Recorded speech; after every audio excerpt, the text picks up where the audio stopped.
La Sociedad Española de Radiodifusión presenta... Ser... ¡Viva la radio! Podcast. Siempre. Hola, soy Javier Ruiz y esto es Hora 25 de los negocios. Hoy, otro paso más cerca de una guerra sobre el petróleo.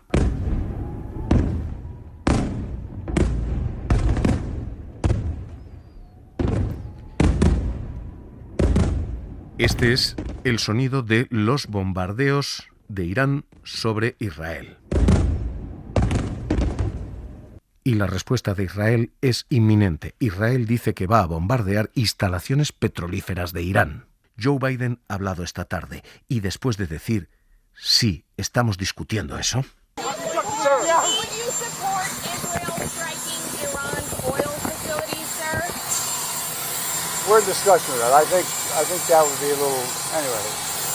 Simplemente esa frase, sí estamos discutiendo eso, ha marcado el calambrazo en toda la economía. El petróleo se ha disparado un 5% inmediatamente después de escuchar a Biden. Y empezamos a acercarnos a un escenario que es de guerra sobre el petróleo.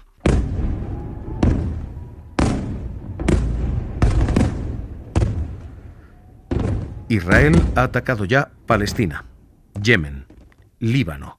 Se la acusa de bombardear también Siria y ahora Irán. El problema de los objetivos anteriores es de estabilidad geopolítica. Pero el problema de Irán es también económico. Irán respondía diciendo ante estos ataques...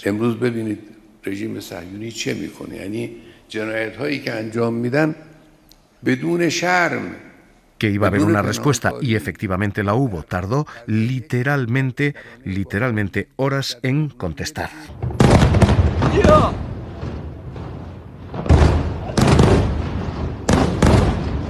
El ataque de Irán incluyó más de 100 misiles balísticos dirigidos a zonas civiles. Eso acercaba la respuesta de Israel.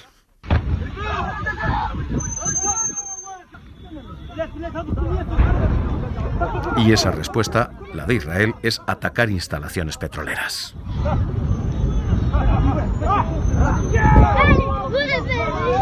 Insisto, tenemos un drama humanitario, en primer lugar. Segundo, tenemos un drama geoestratégico, pero lo que empezamos a tomarnos ya en serio y a asomar ya tenemos además una factura económica monstruosa que pagar si esto sigue escalando.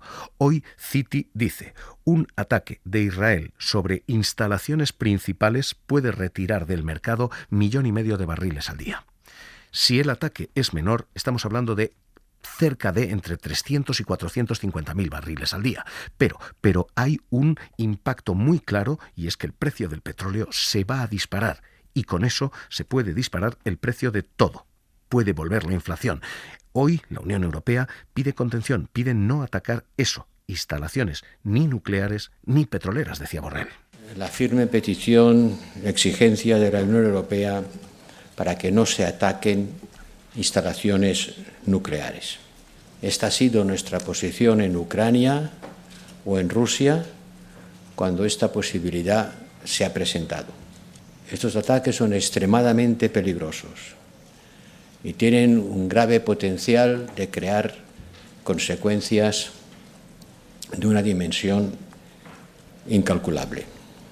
Sin duda, no haría más que empujar todavía más la escalada de guerra en la región. Así que hoy, vistos en otros espacios aquí en la SER, este drama humanitario y vista la tensión geopolítica, hoy vamos a leer aquí la clave económica y la factura que puede dejar y está dejando ya un conflicto que pone en el alero la economía global y su estabilidad.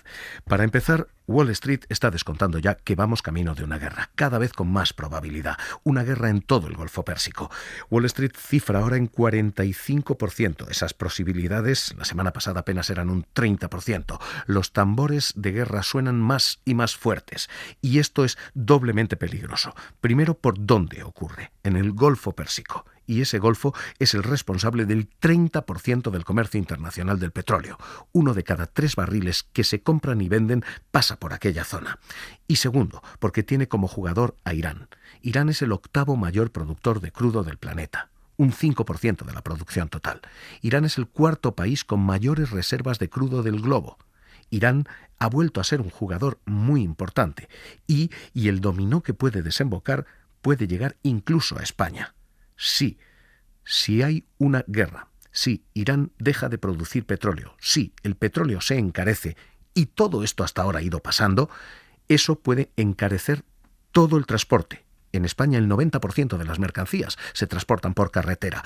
Eso puede encarecer todos los precios. Y eso es lo que hoy teme ya incluso el Ejecutivo. Hoy Jordi Hereu, Carlos Cuerpo decían, esperemos que eso no ocurra, ese dominó. Esperemos sobre todo que, como sea algo corto en el tiempo, no tenga un gran impacto. Y además es de un nivel o de una magnitud menor cuando la comparamos con el buen rally, con el buen comportamiento que habían tenido los mercados en los últimos días, con el precio del crudo marcando incluso mínimos, ¿no?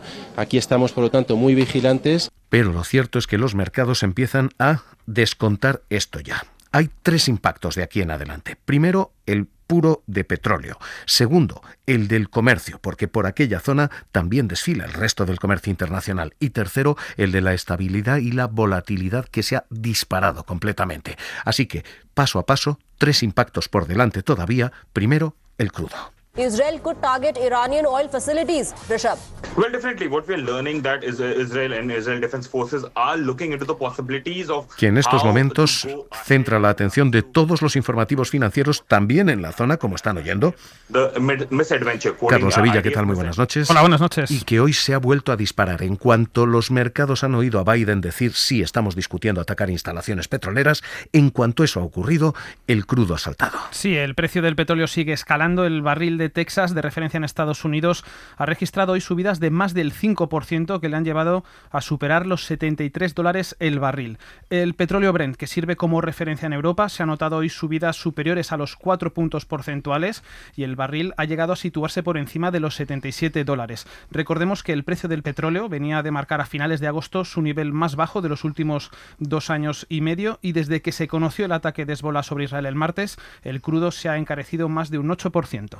8% en apenas 48-72 horas. Este es, para empezar, el primer pago que estamos haciendo. Y es verdad que hasta ahora hay colchones que no había. El primero y el fundamental es la propia OPEP. La OPEP está intentando producir más para amortiguar golpes y está intentando que el precio del barril se encarezca un poquito, pero no se salga a los 100 y pico dólares por. Así que tenemos un primer colchón de seguridad que no existía y que está funcionando, y tenemos un segundo que está librando el propio Estados Unidos. Estados Unidos ha ido aumentando sus inventarios de crudo y tiene 3,9 millones de barriles en el almacén.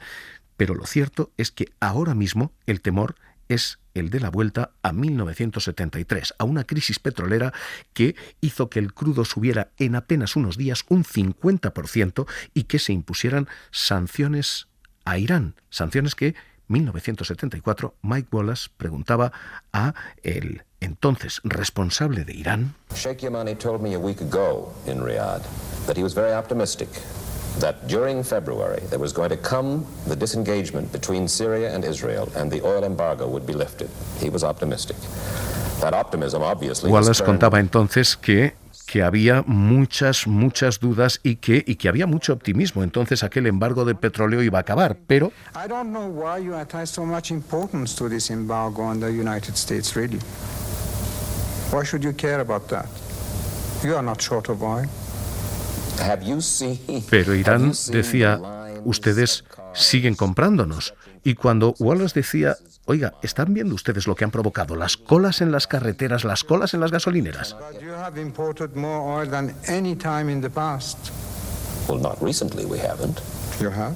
Irán decía, pero ustedes siguen comprándonos petróleo. Acusaba de doble moral a Estados Unidos. I can't say for sure. Esto lo puedo decir seguro, ustedes siguen comprándonos. La crisis de 1973 se salvó y se saldó con toda aquella subida porque también hubo una doble moral. Se siguió comprando a un país al que se embargaba.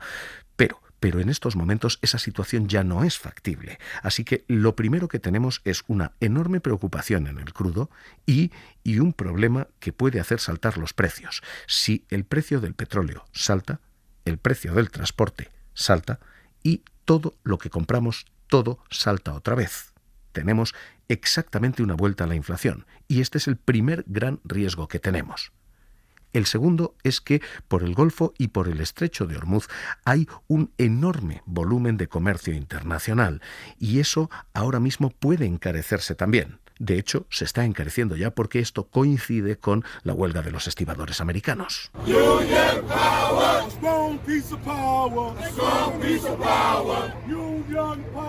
Que ya ha aumentado los costes del transporte y de los fletes marítimos un 20%. Así que el petróleo apunta a más precios, más inflación. El transporte, el comercio apunta a más precios, más inflación, y el tercer impacto es volatilidad, y esto también puede aumentar precios e inflación, porque el barril de Brent ha tenido una volatilidad como no veíamos en aproximadamente un año. Ha saltado casi $8 en 2 días, y empieza a haber opciones de compra que cifran el precio del barril en $100.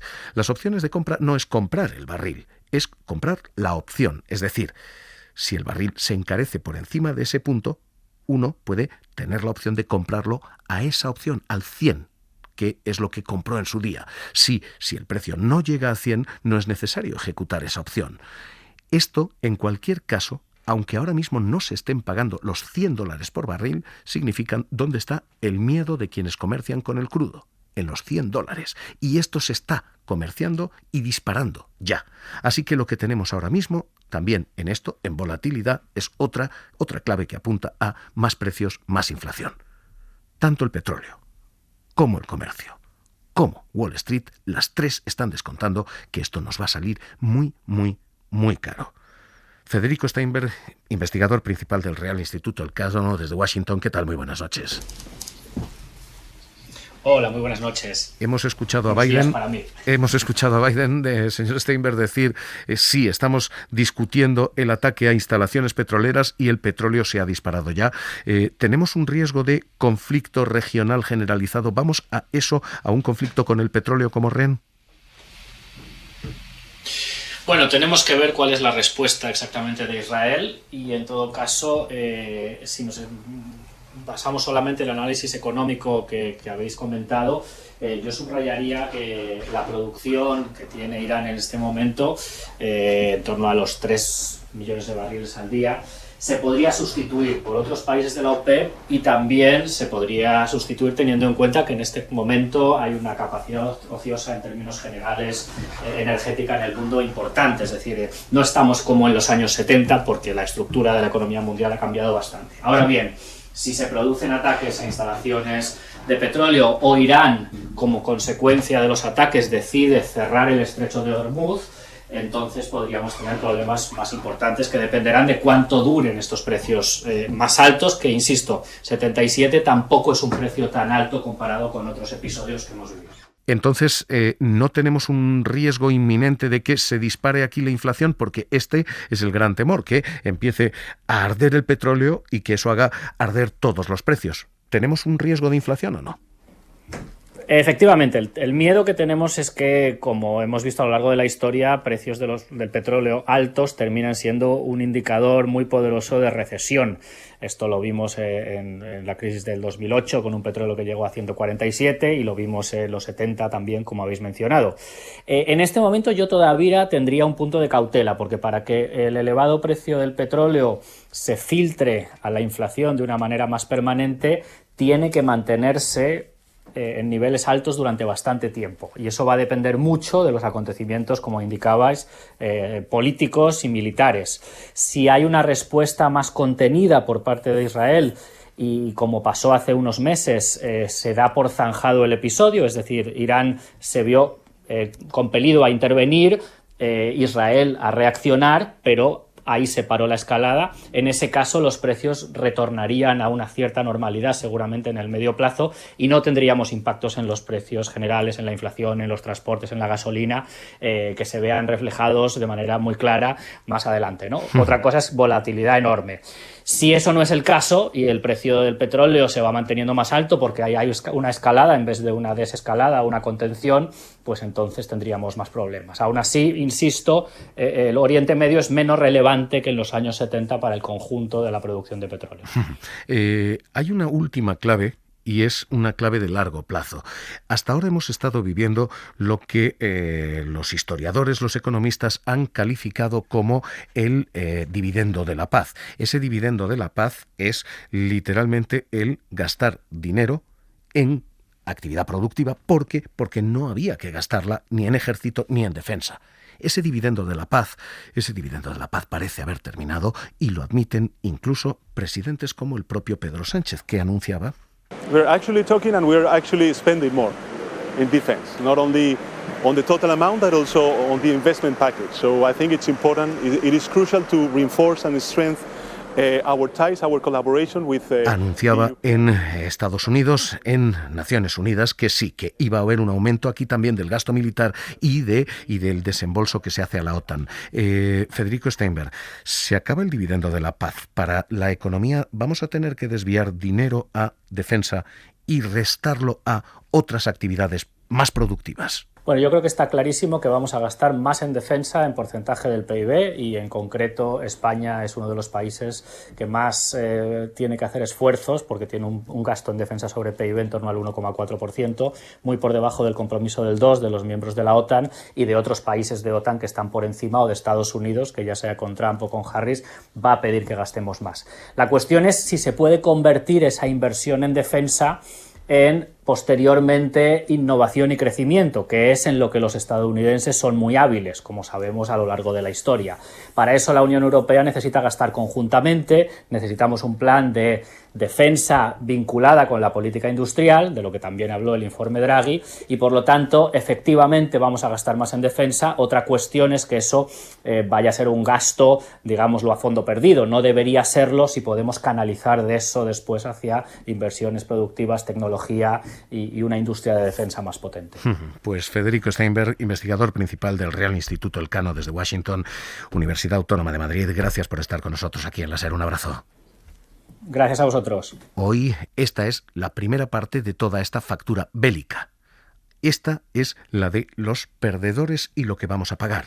Pero por supuesto, como en toda guerra, también hay ganadores. What a start to the fourth quarter, right? You've got fears of an escalating Middle East conflict. Middle East uncertainty adds to tricky trading conditions. Crude prices were up yesterday amid Iran's ballistic missile attack. Y esta es la jugada y el espectáculo que está dando esta guerra a las televisiones financieras americanas, todas ellas celebrando cómo se disparan la defensa y el petróleo. Sites that could curb or hurt. Now, oil is spiking more than 3% after Iran fired missiles at Israel. Porque las petroleras han ganado en apenas 24 horas 24.000 millones de dólares de capitalización en bolsa. Valen 24.000 millones más. Y las armamentísticas valen 15.000 millones más en apenas 24 horas. Así que sí, hay ganadores al otro lado y están en las bolsas. Pablo Anzola, ¿qué tal? Muy buenas noches. ¿Qué tal, Javier? Buenas noches. ¿Qué han hecho aquí las nuestras? Bueno, pues las bolsas europeas han conseguido contener el aliento con el ojo puesto en Oriente Próximo y aunque cierran en rojo, evitan la sangría. En torno a un 1% retrocede la bolsa italiana y la francesa y cautela también en el índice de referencia del continente, el Eurostock, que termina cediendo solo 8 décimas. Aquí en casa el IBEX 35 cierra la sesión totalmente plano, aguanta por encima de los 11.600 puntos, las energéticas lideran las subidas, Acciones la que más ha ganado hoy, sube un 2%. Wall Street en general está cayendo también, un 0,7% pierde el Dow Jones, un 0,5% está perdiendo el Standard & Poor's, pero hay dos sectores que son tan ganadores que probablemente ellos son los que están amortiguando la caída de todos los demás. Primero, las petroleras. Y hay una gran ganadora, ExxonMobil. From our platforms to our labs, offices and facilities, and in communities around the world. Una compañía que vale $500 billion con B de dólares. To provide the energy solutions that advance modern life. Desde que comienzan los ataques de Irán sobre Israel, vale 12.000 millones más. 12.000 millones ha ganado Exxon. ConocoPhillips gana otros 5.000.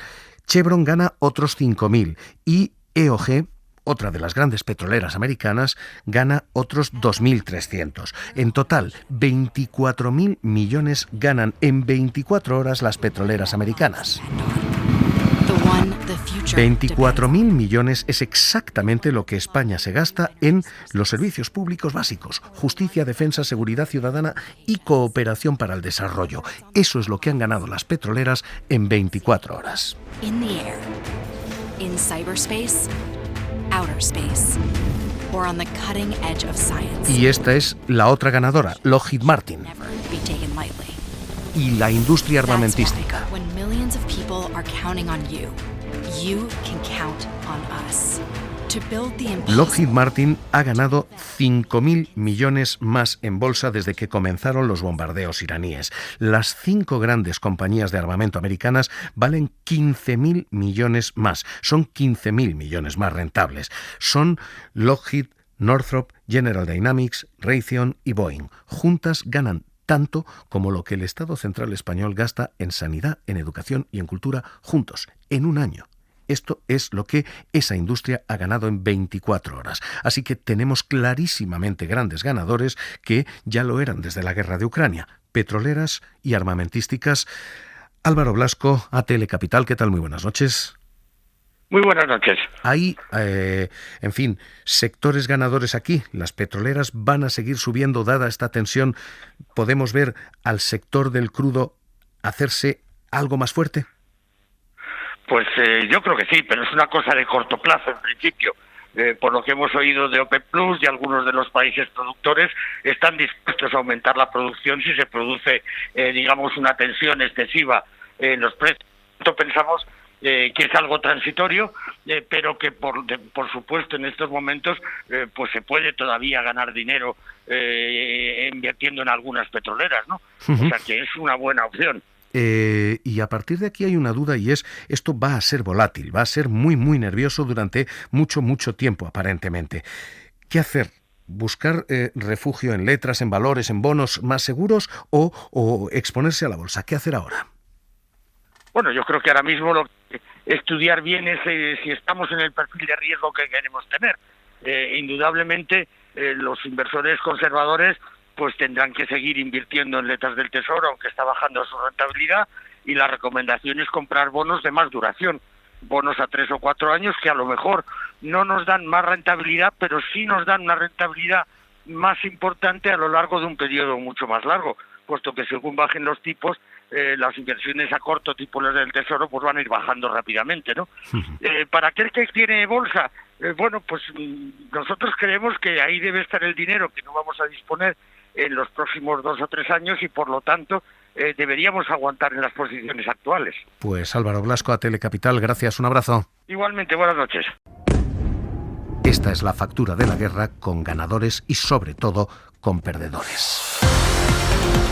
Para no perderte ningún episodio, síguenos en la aplicación o la web de la SER, Podium Podcast o tu plataforma de audio favorita.